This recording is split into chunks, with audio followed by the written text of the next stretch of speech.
Oo nga, yun din. Oh, yun ka na.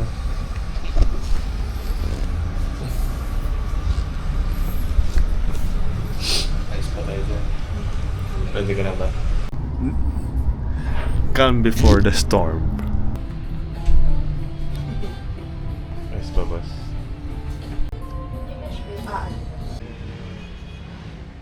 Tapos na kami magpamassage. Solve ka naman. Okay naman. At least na, ano yung likod ko. Bukas na yung bagbakan. Bakbakan na bukas talaga. Bukas na bakbakan daw. Let's go, let's go.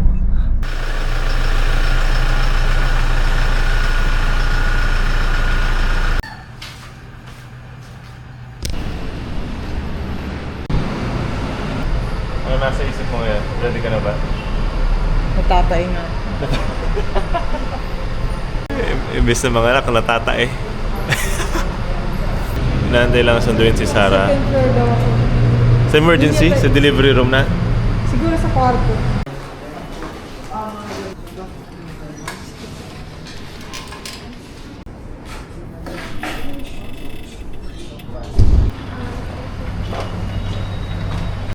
Ito na naman tayo.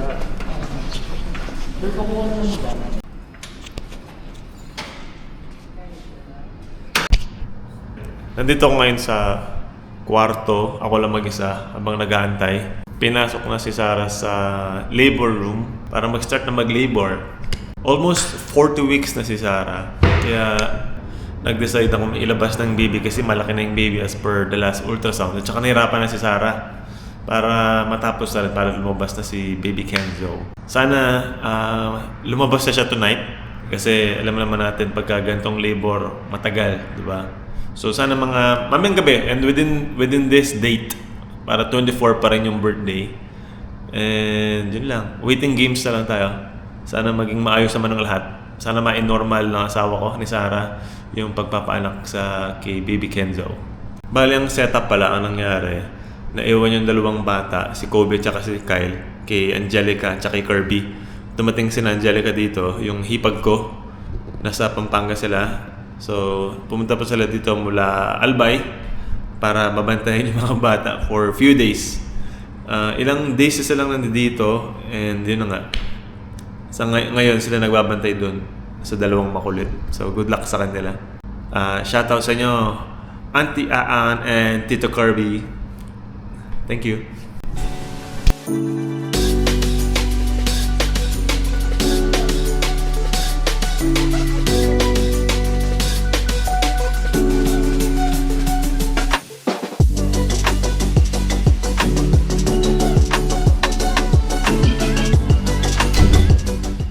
Okay guys, update lang. Time check, 10:22 ng umaga. So, ang nangyari is parang nahihirapan yata si baby Kenzo or parang kulang ng oxygen kasi naka-stress test siya. So, minomonitor siya syempre sa tiyan ni Sarah. So, parang kulang yung oxygen and it's not a good indication daw. So, parang hindi matutuloy yung induction or pag-induce ng panganganak kay Sarah. So, ang mangyayari is ma-emergency CS si Sarah para mailabas ng safe si Kenzo. And sabi kanina 9:30 pero nakita ko halos kadarating pa lang ng OB, ng doktor. And sabi ni Sarah, kachat ko siya, is umpisa na siya. Malapit na siyang umpisahan, nakahiga na siya sa OR. So hopefully maging all good and smooth naman yung pag-deliver kay Kenzo. And, medyo kinakabahan pero wala, ganun talaga. Magtiwala tayo sa doktor. Mas alam nila yung ginagawa nila. And ito na yung OB ni Sarah para since kay Kobe pa lang. So tiwala naman kami na magiging okay ang lahat. So syempre, kinakabahan lang. First time masisiya si Sarah. Kung tutuusin lang, nakakatawa lang. Nakuha pa rin yung target date. Lahat ng mga anak namin is pinanganak ng 24th of the month. Kobe Bryant, di ba?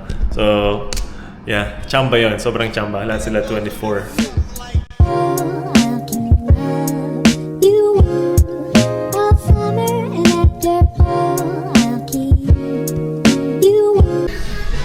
Update lang, well, nakalabas na raw yung baby. Safe naman silang pareha, si Sarah at ni Kenzo.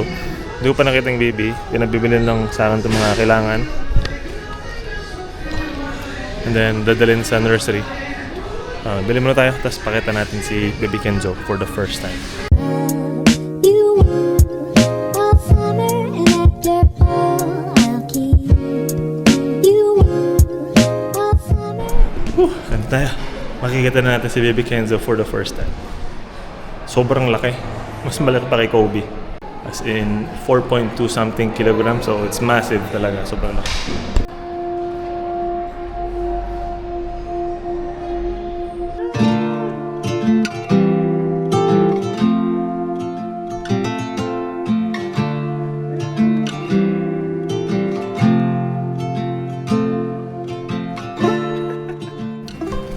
Ayun nga, no? Nakaraos sa si Sarah tsaka si Baby Kenzo. At okay naman sila sa awa ng Diyos. Ang explanation pala sa akin ng doktor, nakausap ko yung OB ni Sarah, kaya kinailangan siyang emergency CS is yung oxygen medyo nagkukulang na sa kadahilan ng cord coil si Kenzo. So, hindi good, it's not a good indication nga. Sabi ko kanina, it's not a good indication na gano'n lang yung stress test niya. So, ayun. Pero ngayon, okay naman. Yun lang. So ngayon, na nasa recovery pa si Sarah, wala pa siya dito sa kwarto, ako pa lang ulit. Ayan. Waiting, antay-antay muna sa kanya.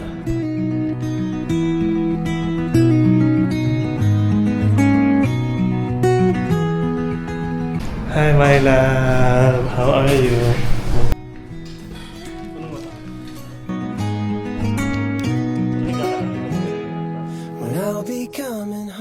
Gabi na, mga lods. So, nandito pa rin kami sa ospital. Medyo naninibago lang sa pag-recovery kasi nung last na recovery ni Sarah, mabilis. Ngayon, since na-cesarean siya, masakit, matagal. Hindi siya masyado makagalaw. Pero, all is well naman, pati yung mga bata. Pati si Kenzo, which is good news. Si Sarah lang, ang medyo nahihirapan.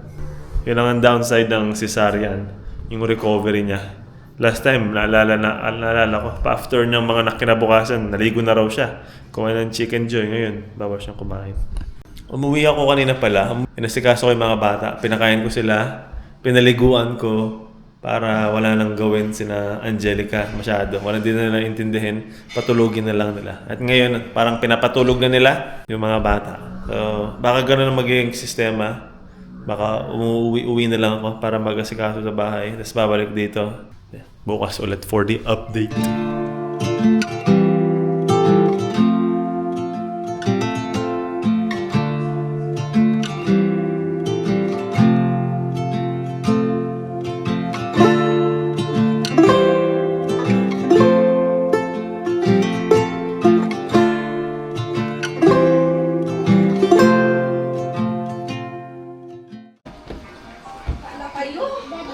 Perhaps also, it can also stand up.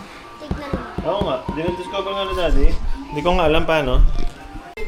Why does it, cover? Hey, no, Kyle! Why does this even cover?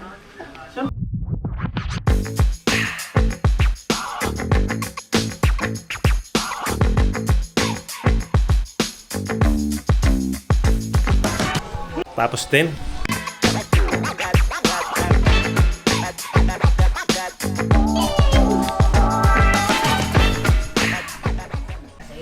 Wala si Baby Kenzo na? Excited ka na? Okay. Kita, gusto mo si Baby Kenzo? Opo. Opo, beautiful eyes mo. Ay, beautiful eyes eh! Later. Yan, tapang o. For discharge na po kami mga idol. Papunta na ako sa billing and magsasettle na ng bills.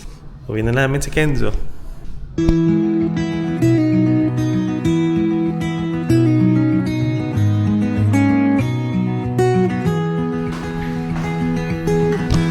We're going home!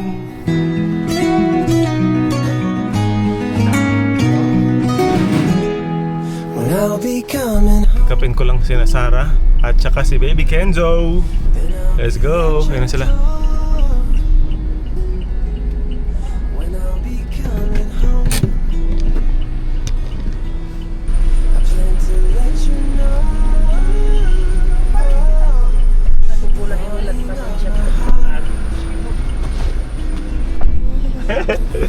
Yeah! Kita mo si Kenzo? So cute, no? I just can't. So busy! Quiet daw. Sleeping siya, okay? Quiet po. Always quiet po. Yeah, excited siya. Happy ka, Kyle? Happy ka, Kuya? Kuya Kobe, Kuya Kyle. Look deep into your eyes.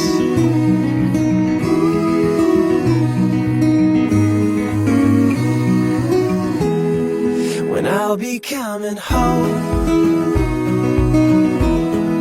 and I am on my way. When I'll be coming home, I wanna see you play the music of your heart. I'm followed by your light. Whenever we're apart, it takes me through the night.